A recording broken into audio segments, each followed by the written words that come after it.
നമ്മൾ ഇവിടെ അല്ലേ ജനിച്ചു വളർന്നത്, അപ്പൊ നമുക്ക് ഏത് സാഹചര്യമായിട്ട് നമ്മൾ പടപെട്ടു. Okay okay. അപ്പോഴേ ഞാനൊരു ക്രിഞ്ച് ചോദ്യം ചോദിച്ചോട്ടെ.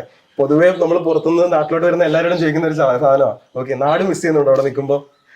തീർച്ചയായും മിസ് ചെയ്യുമല്ലോ. നമ്മൾ ജനിച്ച് വളർന്ന സാഹചര്യം നമുക്ക് എപ്പോഴും മിസ് ചെയ്യാറുണ്ടാവല്ലോ. എപ്പോഴും എവിടെ പോയാലും നമുക്ക് തിരിച്ചു വരണമെന്നാണ് ആഗ്രഹിക്കുന്നത്. എപ്പോഴും ഒരു മിസ്സിംഗ് ആണ്. പക്ഷെ ഫാമിലി കൂടെ ഉള്ള കാരണം നമ്മള് ഓക്കെയാണ്. എന്നാലും സ്റ്റിൽ നാട്ടിലേക്ക് വരാൻ ഒരു ചാൻസ് കിട്ടുമ്പോൾ നമ്മള് ഓടി. അല്ല, നമ്മുടെ നാടും വീടും വീട്ടുകാരും എല്ലാം ഇവിടെ അല്ലേ, അപ്പൊ നമുക്ക് എപ്പോഴും മിസ് ചെയ്യും.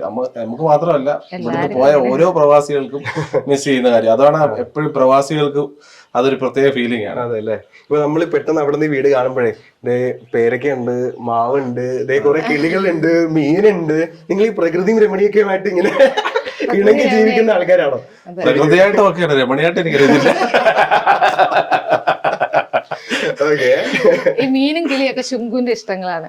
നമ്മൾ വീട് വെച്ച് കഴിയുമ്പം വെക്കാൻ നേരത്തെ അവന്റെ ഡിമാൻഡ് ആയിരുന്നു, എനിക്ക് മീൻ കുളം വേണം, കിളിക്കൂട് വേണം എന്നൊക്കെ. അപ്പൊ അവന്റെ ഇഷ്ടത്തിന് വേണ്ടി അവനിങ്ങനെ എന്താ പറയാ, പെറ്റ്സ് ഭയങ്കര ഇഷ്ടമാണ്. അങ്ങനെ അവന്റെ ഇഷ്ടത്തിന് ചെയ്തതല്ല. പിള്ളേരെ ഒരാള് കുഞ്ഞുമണി ഉറങ്ങി, ഒരാളെ കൊണ്ടുവന്നില്ല. മോൻ വന്നിട്ട് നട്ടുച്ചയ്ക്കാ വന്ന് കയറിയത് ഗ്യാസ്. അപ്പൊ അതിന്റേതായിട്ടൊരു പ്രശ്നമുണ്ട്. കിടക്കുവാണോ? ഇല്ല, അവള് ആ ഒരു ടൈമിൽ ഉറങ്ങുന്നതാണ്. അവിടത്തെ ഒരു സ്റ്റില്ല് ടൈമാ എപ്പോഴും പോകുന്നത്.